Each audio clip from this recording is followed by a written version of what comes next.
Hello there, and welcome to the latest episode of our video shorts, Live Music and Me, where we talk to some of our friends and guests around their live music and their gig memories. Today's guest is Robert Hodgens, aka Bobby Bluebell, and I hope you enjoy this one. All the best now. Stay safe.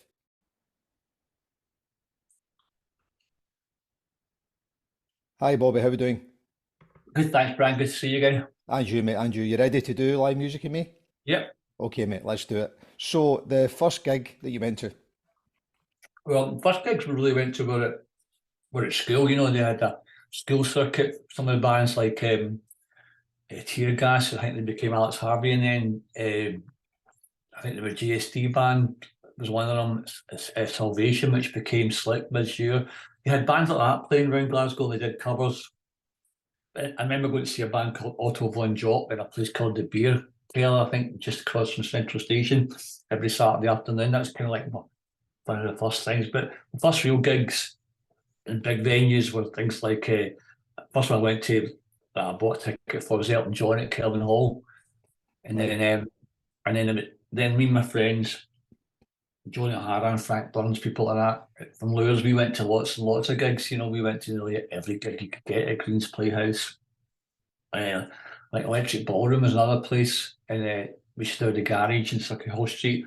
But we went to in those days, 10, 11-year-olds going to gigs was a really common thing, especially at Queen's Playhouse. So Yeah. I think I remember seeing Stones and Goat's Head Soup Time, Alice Cooper, Schools Out, Bowie when he was Ziggy, Roxy Music. I mean, but things also mixed among that too was ELP and Hawkwind, and Yeah. there wasn't really a cool kind of like band. If you get my drift up, it's just exciting to go and see anybody really. Yeah, absolutely, mate. I've no doubt we'll come back to a couple of those. So Yeah, what was the last gig that you went to? that wasn't us. That wasn't you weren't playing that, yeah. Good question, actually. I think it was Orchids Okay. in Southside, Glad Cafe. Good venue, good band as well. Yeah, yeah, great band. I love them a lot. Yeah, absolutely.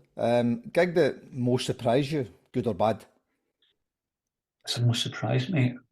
I'm trying to think actually what that would be. Some you went to and I would when say it's yeah, I would say that obviously you just died the Burt Bacharach one at Kelvin Grove. I was just surprised at how emotional, and it wasn't anything to do with his age.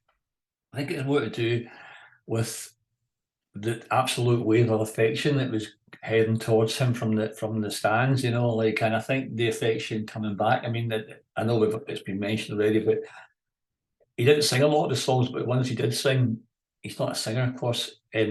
Really struck home. I think he sang Alfie and he sang House is Not a Home. And I think they were the ones that really struck the chord. But I think most of the gigs at Kelvin Grove at that period of time were just wonderful events. I think yeah, if the sun's going down and the music lights are coming up, it's a really special place. yeah. I agree with that entirely. Seen a bunch myself, mate. They're all great. First gig that you went to with a partner. With a partner. You mean like a girlfriend, you mean? Yeah, if that's what it was, yeah, absolutely. Um, I guess it would be. I mean, it's really funny to think of. I mean, I guess Like a date gig, that kind of idea. well, I mean, my first real girlfriend was really Siobhan, I guess, right? Because and then the first thing she took me to as a gig was actually Top of the Pops, and they were on it. So I remember things like That's not bad. it was Shalimar, and I remember the biggest thing that struck me was Captain Sensible. He was number one in the charts at the time. I remember just thinking he was absolutely magic. I mean, at Top of the Pops, you can really tell the people who I think when you watch TV who are really elated to be there. He was one of them. It was a great song and a great performance. I just think I mean, but gig wise, with a partner, we spent the whole time going to gigs. I mean, I remember we went to see nearly every Dexys show that was happening at the time. Siobhan's sister was a part of that Come On Eileen video. She was Eileen in it. Right. So Yeah. Kevin was Oh, a big friend of our group at the time. fantastic. So a good gig or a great gig that you had a ticket to, but you missed. I don't think I mean to. I don't mean to be daft, but a lot of gigs when you're in the music business, you're going to the gigs anyway. If you understand what I mean, you're a guest or promoters, get you in and things. So I think I haven't. I can't remember really. There's gigs I wish I'd been to, but I can't think of. I missed them. Do you know what I mean? I think it was Yeah. just Let, either let, we were on tour or let me ask you that then. What about a bucket gig in the past that you wish you'd got to? oh, so many. I mean, I guess you have Give to us a go couple. to things like the Beatles and but especially the Velvet Undergrounds. But I mean, I was actually at a gig I wish I'd watched now. I was at the Simple Minds when they supported Steel Pulse at the Satellite City, and Orange Juice were on it as the new Sonics, and James King was on there as the backstabbers. But being the idiot I was, I went just to see Simple Minds, so I got in there quite late. I didn't even care there was other bands on the bill because I was friends with David Henderson, who was doing the sound, and Jane, who was the lights for them and things, Yeah. and so I wish I'd gone. Obviously, with hindsight, I wish I'd seen New Sonics before they became Honest Juice. I think the Absolutely. fact they became Honest Juice that night, I think maybe Wow. straight after that gig, or pretty much that night. But again, that would be one. The gigs there's gigs that was that, and people seem to think that were fantastic. Like we went to see the Verve in Oasis, the Cat House, and that sounds like a legendary gig, but I just remember having it was just seeming to be like a massive noise. Nothing against noise. I mean, but it wasn't their fault. But I remember Yeah. it was an incredibly big PA for such a small venue. And Yeah. like that happened before. I went to see Sanom at, uh, at the sub club, and they were fantastic. But you're physically sick because the bass is so low and the frequency was just really destroying your innards, man. But Yeah. I like live music, but that was a really that may actually be the garage, not the garage, might be stereo that one. But Stereo. the volume was pain inducing. Yeah, it can be. What be the best support act that you've ever seen?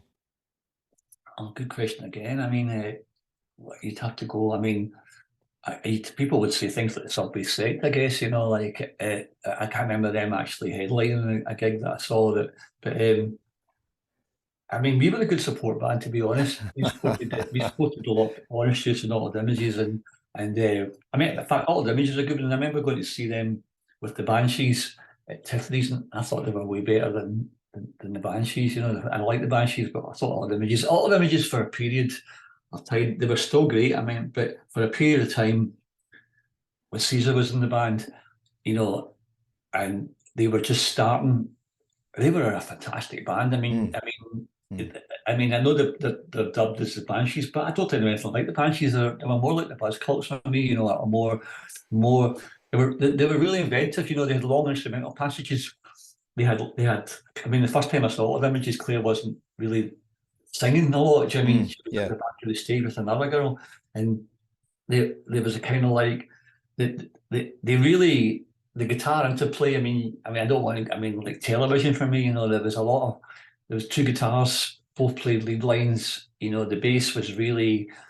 I mean, way ahead of its time. Yeah. I think and the drums. It was very. I know bands like You Order and Joy Division were going, but there was a lot more Manchester in the band than there Yeah. was. I think Banshees. They were a fantastic band. I remember I probably saw them every gig they played. I went with them on all the trips. Even the first session, his first John Peel session they did, I went down with that. Bobby Gillespie was with us as well, of course. And then so they were. I mean, I couldn't have been in a band like all the images, but when Orange just came along, it really triggered something in me that I wanted to be in a band. So I Yeah. would thank all the images for getting into the music business, and I thank all Orange just for making me want to be in a band, even though all the images got me my first band, the Oxfam Warriors. Their manager Jerry took me down, and they were already all there. The guitar player, the bass player, the drummer, the singer Alicia. So that was a brilliant thing to do for a friend, I think. Yeah, absolutely. Yeah. What about a gig that you missed the last bus or train home for? Well, again, Must be a few, right? we were lucky. I mean, even when we were going to the bungalow, you know, like in Paisley, which a lot of Paisley. people had Yeah. trouble getting home, was Alan had a car, Jerry McElhone had a car, Kirsty had the car from Ten Commandments. So you're always getting a lift there and always getting a lift back, you know. I mean, Yeah. Jerry, again, my friend, Old Images manager, he never drank, so he always had his car. So Right. he was always, and me and him went to, I mean, a million gigs together. You know, the gigs that stand out at that period of time, of course, are the ones at the Tech, you know, Dexys at the Tech. Obviously, the Fall and the Cramps, and there was kind of like mini riot at it, you know. Mhm. Really exciting. The Tech was a really exciting venue. I still see Paddy, who was the Ents guy, there a lot. You know, it's funny you think of the Ents guys from that time. Mark Mackey at the QM, he's now regular. Paddy at the Tech, you know.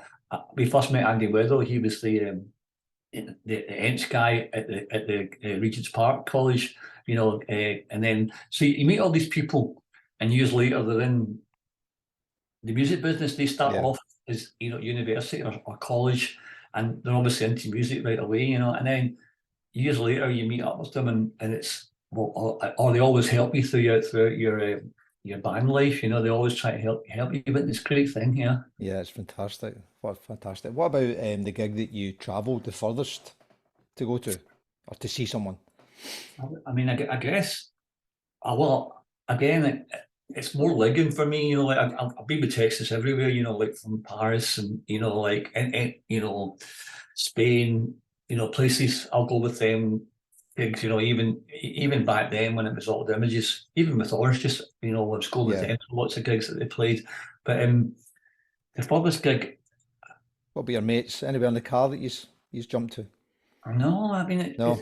it's such a. I mean, we obviously we were, because I mean, like, all the gigs were in, you wanted to, but Edinburgh was I mean, before we, you know, like Glasgow kind of exploded, Edinburgh was the place to go to, you know, Yeah. Valentino's and, you know, the nightclub. I mean, and again, their promoters, you know, I mean, they were fantastic, Alan Campbell and things. I always thought Edinburgh had a kind of slightly more respect, more mystique. Go to Edinburgh, it's such a great city to go to, you know, at night time. It's so gothic and Yeah. dark, you know, but we would get, again, the same thing. There was always someone going there in a car, you know, or you were in a van with the band that were playing, or your band were actually playing there, you know. But Yeah. I think of who, I mean, it's funny being in a band because, I mean, It you all, put all all the blurs world, I together a mean, bit, yeah, right? yeah. Yeah. So I guess it's a bit Yeah. like a busman's holiday. With really want to go and see. I mean, we went. To be fair, the last one I can just remember there was we all went to Dublin to see. We all went to Dublin in the green to see Leonard Cohen. Me, my girlfriend, and my friend Sandy from More and More, and Colin Beattie, the owner. We all went over to Yeah. Dublin, and in that park, you know, and that was a great trip. But the trip was as much fun as the Leonard Cohen concert. If you get my drift, Yeah. Leonard Cohen was amazing, you know. Yeah. But it was part of the whole trip, right? Yeah, yeah. Yeah. And talking about great gigs, any bucket list gigs that you're still waiting to see? Like anyone you've not saw that you want to see? And obviously, I mean, it's it's funny. I mean, like, I've been to things like Glastonbury with Texas and things too, you know, and that's an experience. But again, it's an experience for you in that bubble, you know. They're on Mm. the main stage. You've got your artist compound at the back. I mean, kind of like, it's like, I like festivals. I really liked doing the rabbit hole. I know I had problems, but my wee boy Ruben had the best time of his life there with his friend, you know. Yeah. And festivals like that. I mean, if you're involved in a festival, it's a fantastic thing. Yeah. You know, I don't know if I'd like to go to a festival just for the sake. I've done it, you know, like at tea in the park and things and all that stuff, and you never leave the bar really. You know, the whole thing. I mean, it's a bit like golf in it. You go and play St Andrews, but you can't wait to get in the bar afterwards. You know. Absolutely. What would be the best gig that you were at as a performer? As a performer, we did the one I remember the most. We did a thing with Roxy Music in Barcelona, and it's like sort of like 500,000 people there in the street. It was a hall, and they had like 5 PAs staggered sound wise. Nothing to do with us, of course, but we were on the bill, and that was a really exciting moment. And then I think we went to see Texas, me and my friend Mark, and at Albert Hall, and they got us this box with a butler, you know, and I mean, the gig was fantastic, but that was a lovely thing for them to do. I took my daughter to it, you know, so it was like, do you know what I mean? You understand that the experience is always enhanced by who you're with, you know. Of course, yeah. And you know, they didn't tell us they were going to do that, you know, and my daughter just thinks that's my everyday life, you know what I mean? Like, you know, like, you know. Of course, of course, Like yeah. that, man, you know, yeah. And talking about great venues, what would your favourite live music venue be? I go with Kelvin Grove at the moment, you know. Obviously, but for me, it doesn't exist anymore. Obviously, it was Green's Playhouse, the Apollo. We Sure. played there ourselves with a couple of hundred, and to be on that stage, I mean, I was always crying from the minute on stage to the minute I left, because you just see yourself. Do you know what I mean? You see your Yeah, friends, you know, geeky 11-year-old, you know, and I remember the gigs. I remember like just the buzz of being there, like Deep Purples and, you know, and your Thin Lizzies. But the Clash one, when I was at college, I remember thinking, this is the most exciting night of my life. Do you know what I mean? Me and my yeah, friend Tam Quinn went to that, and you know, it's a big miss, the Greens Place. And the thing is, what you miss as you get older. But obviously, we go to gigs now and it's all people our age. I mean, hmm, like, yep, there's something exciting about not knowing anybody in the whole yeah, crowd. yeah, You know what I mean, right? And all being the same age, and you're thinking that time in Glasgow was a really strong gang culture, you know, and yet there was no gangs in there. If you get my no, drift, every no, you didn't know where you were going to sit. You know, you were with everyone around you was just. It was just almost a religious experience, you know. And I was saying that for any of the bands. I mean, like, first time I ever saw a woman naked was Hawkwind, you know what I mean? Like, you know, like, I mean, like, no. it was, I think it's made a, I mean, I know it sounds really trivial, right, you know, or even petty, man, but it's still, if you're 11 or 12, you know, like, Yeah. like, is she taking her clothes off on that stage? Do you know what I mean? Maybe she didn't, maybe I just imagined it, but Ah, you brilliant. know, and it's like, in fact, I was playing the Hawkwind record the other day there, man, and like, Yeah. And you it's get like, flashbacks.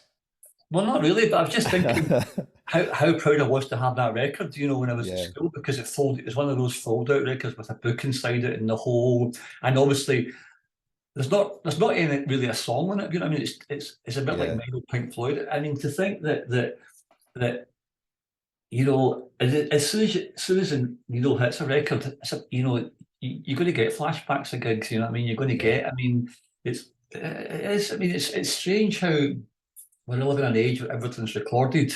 You know, or you can record everything you do. Your phone tells you every minute where you've been.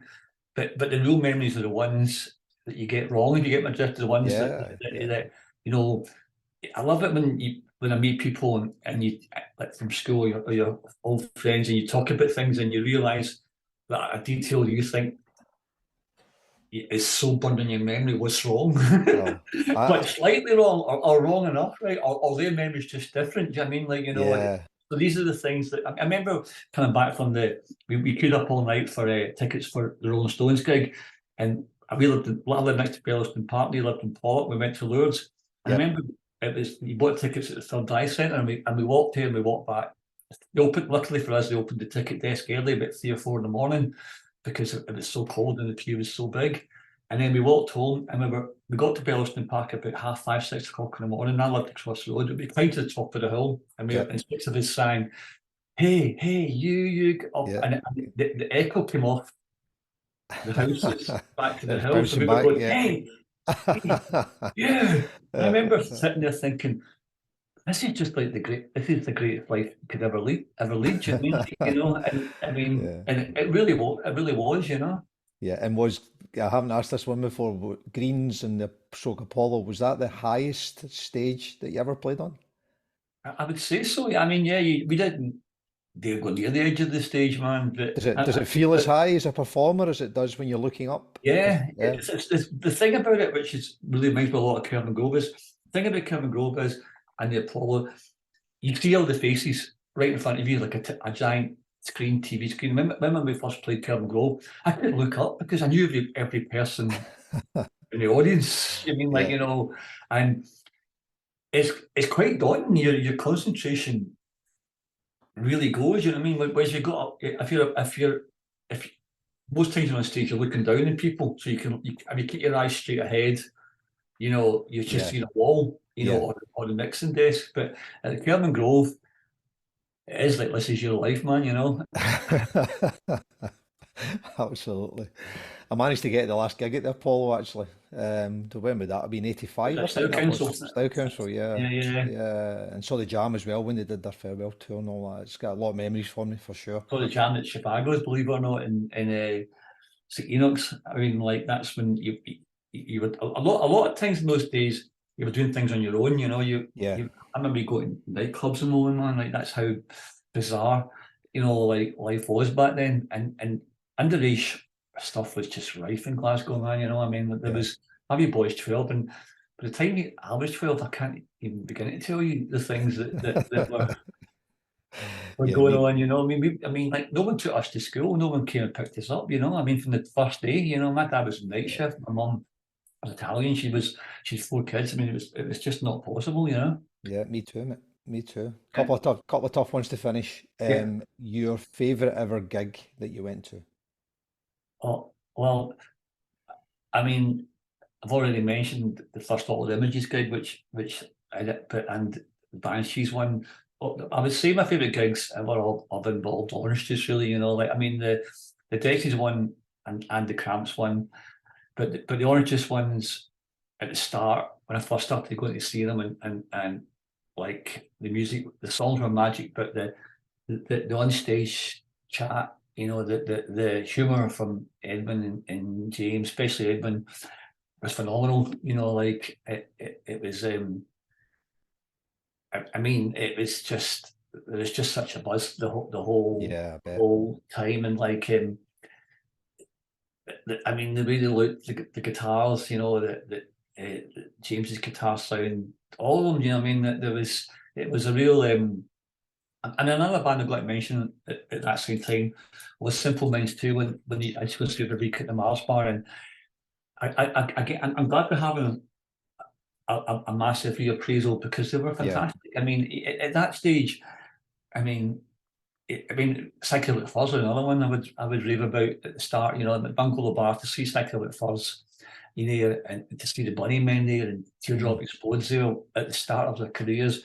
Human League, I couldn't believe how good they were. Yeah. And again, personality wise, I mean, I had a fanzine, and like, so I was getting to meet all these people, you know what I mean? Like, and years later, it's great still to be friends with people, even my Yeah. colleagues and things, but at the time, what struck me the most was the charisma of all these people. Edwin, obviously Claire, and Jim Kerr, they Mm. all, it was like I guess the just charm oozed out of them, man. Do you know what I mean? But mostly it was just you thinking they really believe. Well, Bobby Gillespie's always had it too. They really believe in what they're doing. And there's no doubt in their head that they could be doing, they should be doing this, and that's quite Yeah. inspirational. Yeah, absolutely. And one to finish then. One live album that we should all own. Oh, that would be the Velvets, like 69, or Stunning. Max's Kansas City. In fact, any live Velvet albums would be are I just get even bootlegs. I mean, it's funny how important that live '69 album was to the whole kind of postcard scene at the time. That it's the songs on it that you wouldn't expect that really inspired you. It wasn't the noisy, or the riff-driven ones. It was over you. It was like Yeah. it's oh sweet nothing. It was Yeah. it was the it was the it was the intimacy of his voice in a small venue, that really, I don't know, made you want to pick up a guitar, I guess, or I mean, I like fast, catchy songs, but when you listen to the Velvets and Pure Blue Eyes and Jesus, and Mm. you hear them live, or Sweet Jane, the way he did Sweet Jane so differently from the version Unloaded, it reminds me a lot of things like, when you hear that John Lennon wrote Help as a slow ballad, and they made Yeah. him they made him speed it up to be a hit single. I'd love to hear the soul ballad version. You know, it's funny. Have you heard Yellow Submarine, the original version of that? I have indeed. And you think, Yes. wow, that's such a beautiful song. You know, Yeah. I mean, it's a slow before they got into the whole. I always thought that was a kind of McCartney song, and it's a John Lennon song. You know, That's right. Yeah, he started where I was born. Yeah. You know, and it sounds dead sad. Yeah. Do you think the Help version would have sounded like the Tina Turner version of it? That one, is that the Help version? Help, yeah. I've not heard her version of it. No, I think it would sound more like the Belt. I think it'd been right. So much younger than yeah. I mean, you can imagine it. It's just sounding like a real haunting melody. He's John Lennon's got a fantastic sense of melody, you know. Yeah, he has, mate. Yeah, and the Velvis is bob on, absolutely. Yeah. Fantastic. That's us, Bobby. No worries. Thank you very much. Some cracking memories there, and really appreciate your time, mate. And thanks. No worries. Anytime. I always enjoy your show, Brian. Thanks a lot, Rob. Really appreciate that. Catch you soon. Take care. All the Bye best. bye. Bye bye. Bye bye.